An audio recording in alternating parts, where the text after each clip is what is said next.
They say the Abo River never flows backward, not even when the skies cry for 7 days. It cuts through 5 villages and disappears into a forest no one dares enter. People bathe in it, people fish from it, but nobody crosses to the other side, not since the day little Adanna vanished. Adanna was not like other children. She never feared silence. While other children sang and danced by the moonlight, she'd sit by the riverbank and listen, not for fish or frogs, but for whispers. She said the water told stories. Her grandmother said she was gifted. Her father called it nonsense. Her mother, worried, simply watched. One morning, Adanna walked into the forest with a clay pot. The sun was barely up. Fog curled low across the grass like lazy snakes. She was going to fetch water, even though her mother warned her never to go there alone. But something had called her that day. She didn't know what it was, just that it felt like her name being sung by the wind. When she reached the river, it looked different. Wider, deeper, the usual ripples were gone. The water stood still like glass, and in the middle of the river, something floated, not a leaf, not a fish, a mask, carved wooden, painted in black and white, the kind worn by the elders during moon festivals. But this one had no eye holes. Adanna should have run. She stepped closer. The mask turned slowly, though there was no wind. Then it sank. Adanna felt the pull in her feet first, then her knees, then her waist. She wasn't walking, she was gliding. The water was pulling her without a splash. She dropped the pot, her hands reached out, not to escape but forward, toward the river like it was calling her home. By the time her mother came searching, all she found was a floating clay pot spinning in place. The villagers searched for days. No body, no sign, and the strangest part, the river kept spinning at that spot for 7 nights. Nobody dared go near it. What no one knew was that Adanna hadn't drowned. She had crossed, beneath the river where no sunlight touched. A hidden world waited, a kingdom built not on sand or stone but on memory. The water here wasn't clear. It shimmered like smoke. The trees moved, though they had no roots. And the people, they weren't people at all. They were merfolk, but not like the ones from the Tales.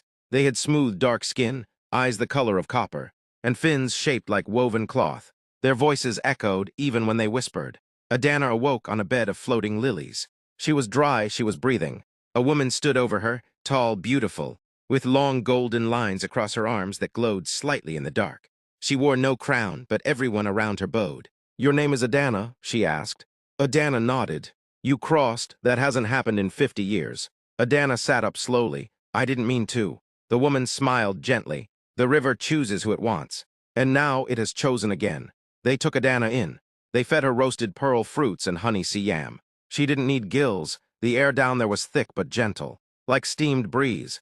The children showed her games that didn't use hands but thought. The grown ones taught her how to hum in water, how to float without moving. But one thing they never let her do was ask about the river. Anytime she tried, their faces turned. Some walked away, others shushed her softly. "Don't ask about the river, it remembers." Adanna stayed for what felt like weeks. Time down there was strange. It moved when you forgot it and stopped when you chased it. She began to dream things that weren't hers, the dreams of others. A boy trapped in a cave, a girl running from fire, a woman dropping beads into a drum. Every dream ended with water. One night, she followed the glowing fish to the edge of their world. There, wrapped around a giant rock, was the same mask she had seen on the surface. Only now it had grown vines. It was humming softly. She reached for it. "Don't touch that." Adanna turned. It was a boy about her age, with a cloak made from fish scales. His name was Ekin. "That mask doesn't belong here," he said. "It was in the river," Adanna whispered. Ekin nodded. "Yes, but it came from the side of the river we don't speak of, the other side." Adanna's brow furrowed. "What's on the other side?" Ekin looked around before leaning close. A broken promise. Before she could ask more, a loud horn sounded. The waters stirred. The queen, for that's what she was, had summoned everyone. She stood tall above them, holding a staff made of pure river glass. "The river is rising," she said, "and the time has come again." Adanna noticed the others glance at her, whispering, murmuring. The queen continued, "One among us crossed without drowning. The river does not do this twice without reason." Then her eyes fell on Adanna. "You must go to the place of whispers. There you will find your answer. But be warned, not everything that calls your name loves you." The crowd bowed. The queen vanished into mist. Ekin grabbed Adanna's hand. "I'll take you," he said, "but we must leave before the river sleeps." Adanna followed him through a winding path of sleeping reeds and forgetful waves. They reached a gate made of braided water. Ekin placed his palm on it. It opened. Behind the gate, everything changed. The water was heavier, the light thinner. Whispers floated like smoke, not voices. Just feelings, longing, regret. Fear, laughter, some of it sounded like hers. They walked in silence until they reached a wall of cracked stone, glowing faintly. There, carved into it, was a story. Adanna stepped forward and read the words aloud, though she didn't know how she understood them. Asterisk, the one who crossed must choose. Remain and forget, or return and remember. If the river flows backward, the price will follow. She turned to Ekin. What does it mean? Ekin didn't speak.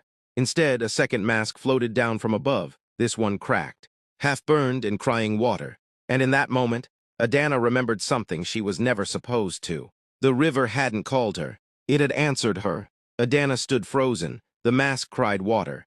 Not drops, not tears, but streams that coiled around her feet like living ropes. Her body felt heavy, her breath short. And though Ekin stood beside her, he felt far away, like someone behind a glass wall. She looked back at the stone wall. Asterisk, remain and forget, or return and remember. If the river flows backward, the price will follow. The words glowed now, brighter than before, pulsing like a heartbeat. I don't understand, she whispered. You will, Ekin said, but only if you choose. Adanna shook her head. Choose what? I didn't come here to choose. I didn't come here at all. The river did, Ekin said gently. And now it wants to know, will you become one of us forever, or return to the world that left you behind? The crying mask floated closer. For a moment, Adanna saw her own face reflected in the wet wood.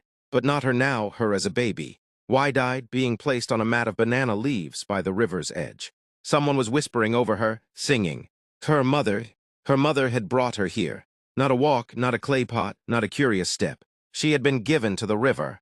Adanna gasped, her chest tightened, she dropped to her knees. Ekin placed a hand on her shoulder. The merfolk here, we were all once forgotten. Left, given away, that's why the river keeps us. Adanna's voice cracked. So I was never chosen. You were, he said, but not by who you thought. Adanna stood slowly, her fists clenched. I want to see her. The one who left you. No, Adanna said, her eyes fierce now. The one who tried to forget me. Ekin nodded once, then dream with the river. He stepped aside, the waters parted. A stream rose from the ground, curling in the air like a ribbon, wrapping itself around Adanna's body. She closed her eyes. When they opened again, she was standing on the riverbank, but everything was hazy, like smoke inside glass. A woman knelt near the water, hair tied with a faded cloth, her hands in the river, washing nothing. Adanna stepped closer. The woman's shoulders shook. She was weeping. I never wanted to, the woman whispered. They said you were cursed, that if I kept you, the spirits would punish the whole village. I thought the river would take you gently. Adanna raised her hand, tried to speak, but the dream wouldn't let her. The woman looked up suddenly, eyes wide, searching. She whispered a name. Adanna. The girl blinked. Did she hear her? I see you, the mother whispered, every time I close my eyes.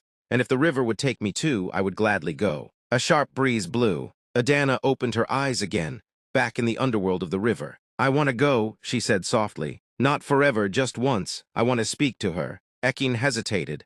You know the rule, the river doesn't let go. She saw me in the dream, she remembers. And if you return, what if you can't come back? Adanna looked into the water. I'll still go. At that moment the queen appeared, not walking, not swimming, but unfolding from the mist like a flower from fog. You are brave, she said, braver than most who crossed. Adanna bowed slightly.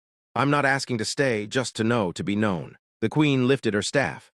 The cracked mask floated forward and split clean in half. Silence fell. The river stirred, and for the first time in living memory, the Abo River turned backward. The world above was chaos. Villagers ran screaming. Drums beat in warning. The river that had always flowed forward now crept back into the forest like a snake retracing its own path. And on the riverbank the woman stood. She knew. Adanna rose from the water, not dripping wet, but dry, radiant, a little taller, a little older. Her eyes glowed faintly like copper under firelight. Her mother fell to her knees. It's you. She sobbed. It's really you. Adanna stood still. I came to say something, she said. You made a choice, and the river did too. I don't know if I belong here or there, but I do know I survived. Her mother reached out. Please forgive me. Adanna stepped back. I can't live in your house, but I can live in your dreams. If you want me, you'll find me there. And with that, she turned. The river wrapped around her ankles, lifted her gently, and carried her back. The queen was waiting. You kept your word, she said. Adanna bowed. Now I know who I am. The queen smiled. And now so does the river. The waters calmed, the mask sank. The river never flowed backward again. But the villagers still say, when the moon is high, and the drums are quiet, if you look into the water long enough, you might see a girl with copper eyes, floating between two worlds. That's the end of the story. If you enjoyed this story, please don't forget to like, comment, share, and subscribe for more original African folktales from Truly African Folktale. Until next time, bye.